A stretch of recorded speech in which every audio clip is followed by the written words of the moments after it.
So, and what that entails is like our rules state that generally the finance committee would appoint the members. I wanted to bring it up to council to see if council would be willing to talk about appointing people, because the finance committee is not even meeting until the 15th.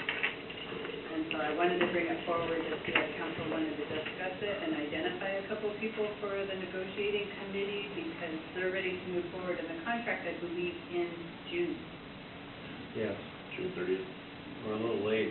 We're late. We're way behind the 8 ball on this, and I was approached by their business agent saying, we're ready to go, and I said, I'm going to need a couple of weeks, because I thought even if we discussed it here, I didn't know if we need to vote on it at the council meeting. When you say the finance committee appoints, is that someone from the finance committee? Not necessarily. It's been in the past the finance committee would make a recommendation for who would sit on that. The council member still has to agree to it. You know, last time it was myself and council member hold you for a period, council member stagger, and then usually you have the finance director involved so that they can deal with the finance issues. So that was a major stumbling point last year. And the chief sits on it too? No. Why not? He could. He could, but he doesn't want to. But this is contractual. You know, he's somebody we need to negotiate, deal with, to find out information related to it, but it is a contractual, and so it's the council that goes through the negotiation. Okay. He's kept in the loop the whole way, and we refer to questions and discuss things, you know, but he would rather not be on that committee. Hopefully, it will be a little more efficient than it was last year. This is wages and Her contract, language, wages, benefits. big words. I don't know what I'm. You take this one. Oh, okay. Oh, okay. So go on one of these? Sure. Can the safety committee do this? Are they excluded? Going? No, Please, thank you. Two council members. That's all, okay. Two council members. You did such a fine job on the public works. Oh, he has experience. He does. He's very experienced at negotiating a But that was, contract. okay. It is a, It's grueling and time Yeah. consuming. but so there's a big commitment to it. But I guess, you know, everybody think about it, and I guess we could let everybody know on Monday night, I guess, who might be interested in getting involved in it. I would be interested not as the person to make decisions, but to sit in and learn and see what goes on, if that's an option. Well, I've been a negotiator for the union for fire before. I mean, I would be opposed to doing it. Just find out what it entails, what the commitment is, that kind of thing, before I have to decide whether I do it or not. And usually you meet once a week, you know. Depending on how fast the Business hours or at night? It's the evening. Well, and a lot of it too, I think, depends on when you guys first meet, you set up your schedule. Yeah. Right. You know, what works for everybody, and everybody pulls out their Everyone pulls out their calendar. phone. You know, and figures out what's a convenient time for everybody to meet. And, Yeah. I mean, if it was something that could be done during the day, during normal business hours, I'd be more inclined to do it than in the evening. Well, I think they generally, because availability of counsel, Right. the people on the negotiating team, so, we were meeting in the afternoon, not late. It's availability at the time, Gary, myself, and Clint, we were available after 1 o'clock. Right. So it worked out for us being able to be here in the afternoon, depending upon their union representative negotiation, as well as one or two of the officers. That's the format.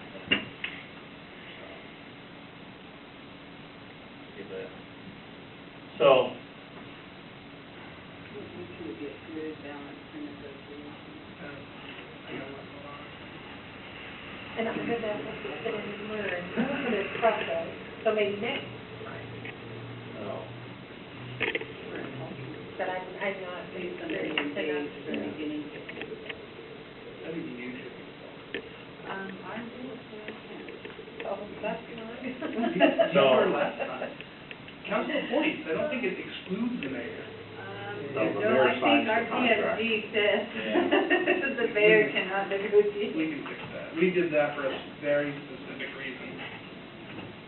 So what, since Clint and Josh aren't here, let's bring it up on Monday, and then, so we have a full heads up as far as council members want to decide whether they want to get involved or not, you know. But prefer not to be, but I will if I have to. You know, it was a very grueling, ended up in a year and a half almost last time. So, preferably not that long. So, okay, well, good, everybody good with bringing that up on Monday when Josh and Clint are available? As far as making appointments? I don't think it has to really go through the finance committee. I think it's just a matter of selection from the council. We're all here. That's kind of what I thought, that's why I wanted to bring it up for discussion. We need to Yeah. kind of make a decision and start. And I don't think it went through the finance last time either. I'm not sure. So back to motorhome. Okay. If you read at the top, 20.72.05, parking area design.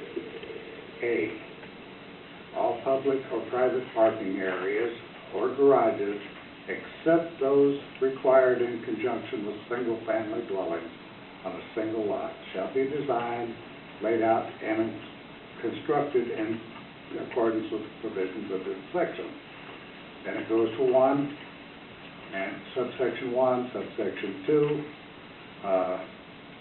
Under 2, you have A, B, and C. The reason that single-family dwellings on single lots are accepted from the design criteria is that they have a separate design criteria for required parking spaces, which after 1971 requires that parking spaces be in a garage or a carport. That's the minimum required. Also, under subsection 2A, the required parking spaces shall be permitted on driveways in the required front yard in conjunction with any single-family or two-family dwellings on a single lot. And all through this entire design section, if you go down to section C, once again, single-family dwellings on a single lot are excluded. And in F, the one they were talking about, pervious, it's excluded there. You can use pervious parking in single-family dwelling.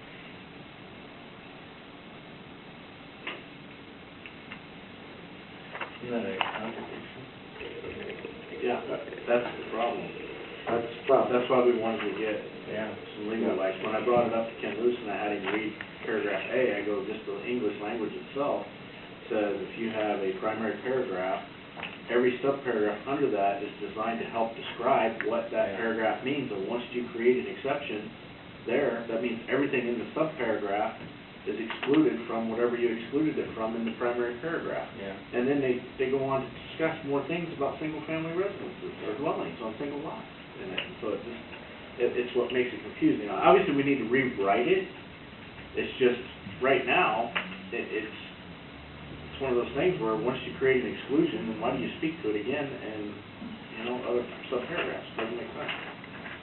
So, obviously it was written in 1971. We don't have any historians to sit here and tell us what the actual intent of it was. And when you put it under parking area design, it's not parking itself. It's probably, any rules on what should be parked should probably be covered under parking, not parking area design. So, I don't know. It's one of those things where when you read it, you just get more stumped. I mean, there's stuff in here, when you read it, your eyes go crossed, and you go, what the hell does that mean? And, you know, so, The original verbiage, instead of motorhomes, had mobile homes.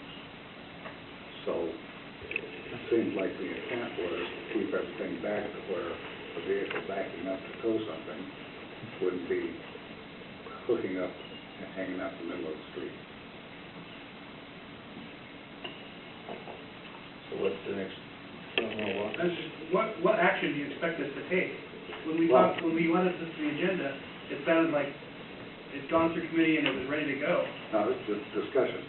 So well, why are we talking about it? well, the action would be to, that we discussed, would be to withdraw our, notice of infractions from all the single-family residences, because according to this, they're excluded.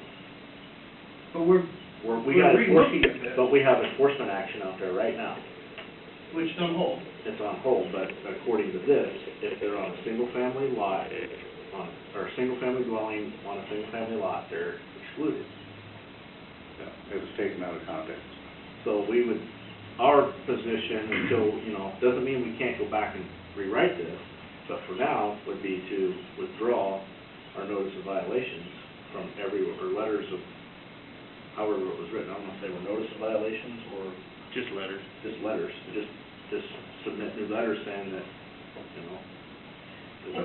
I think before we do that, I think it should go to the land use attorney to review. If we approve this contract. If we approve the contract, could we do that then? I don't have a problem with that. I think we can do it. Well, okay. For discussion purposes, have we looked at other cities and what their rules of law? Every city's different. They cover it, different areas. Some are under health and safety, some are under parking rules, and, you know. So it's just splattered all over. Yeah, and they're different. Some have, you know, most of them are designed to where you can utilize, they define what a driveway is, and you don't restrict what the driveway is used for, except under your nuisance laws. Nuisance laws determines what's considered a nuisance, you know, junk vehicles, things like that. Eyesores. Yeah, and, but the biggest thing that they put in there is you can't block the sidewalk or the right way, or parking, so. Some have setbacks where you gotta provide for sight distances. Problem we run into, we have other parts of the code that says where there's a separation from residential,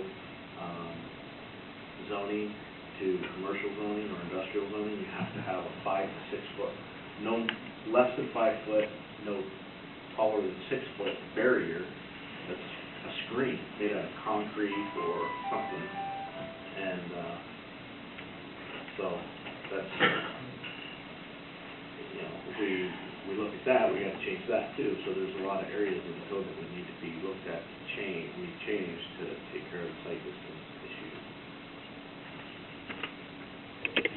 Some of it, I guess, to me, it sounds like one of the things we need to look at is, as a city and the council, what do we want to see the city move directly forward in relationship to visual availability to the citizens for parking their vehicles, you know. It makes it difficult when you look at the size of the lots now and the size of the driveways. I mean, some of the driveways, you park a full-size SUV in and it's hanging over the sidewalk. You know, just poor design either by the developer or by our codes. I'm not sure which. You know, we adopted the international code and it allows for much smaller lots. You know, when this was written, lot sizes were quarter acre minimum, I think. And then once we adopted the uniform building code, 8,000 square foot minimums became the rule. Now that we're in the international building code, we have areas of town where if you did, developments that were over 20 acres or more, or things like over here on Sunset where it became an improvement to the area, you were allowed to go to 6,000 square foot lot minimum, and then you were allowed to erode into that if you had give up. So if you gave a park, like our little parks, well, every square foot that we provide for that can be averaged down to all those other lots. If there's wetlands that have to be protected. Every square foot of wetland that's being protected is allowed to be averaged out of those lots, so we have lot sizes down to 3,500 square feet. This is commercial parking. Okay? I'm not allowed to speak, but I just noticed that there's a diagram, So, commercial parking. at this point, the governance committee's recommendation would be possibly getting the attorney involved, or do we want to look at? That was the recommendation, is to have the land use attorney look at paragraph A and go, is that how we interpret it? Because the three of us looked at it and went, well, according to the English language, that would be the dominant paragraph. Every other paragraph, subsection under that is inferior to that paragraph just by law of order, and a lesser order cannot override a higher order.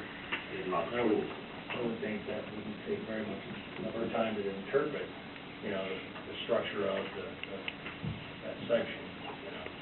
But as far as attempting to try to rewrite it, might be a little time consuming. Basically, because it really still comes down to the council and the citizens, what we want to see, how the city looks from now to the future. Because what we right now will present what the city looks like from this point forward. Not what we've done the last 40 years. What do we want the city to look like? Do we want to look, you know, right now it's hodgepodge.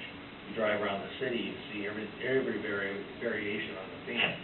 In newer neighborhoods and older neighborhoods, you've got mobile homes, RVs, motorhomes, RVs, and trailers, you know, front yards, side yards, backyards, you know, everything in between. And I think we need to really think about where we want this city to go. I know there's going to be a lot of bucking no matter what, from the older people that have been here for a long period of time. They'll want to see a lot of transition change. But the newer residents who plan on living here farther down, and what we want our property values to look like, probably want some, you know, cleanliness as far as how we park and lay our city out. So it's going to take some consideration when we write these new rules. So, anyway, that's my 2 cents. Anybody else? One of the reasons I wanted to bring it up was we have an ordinance number and we either need to retire that or something. We need to do something with that ordinance number.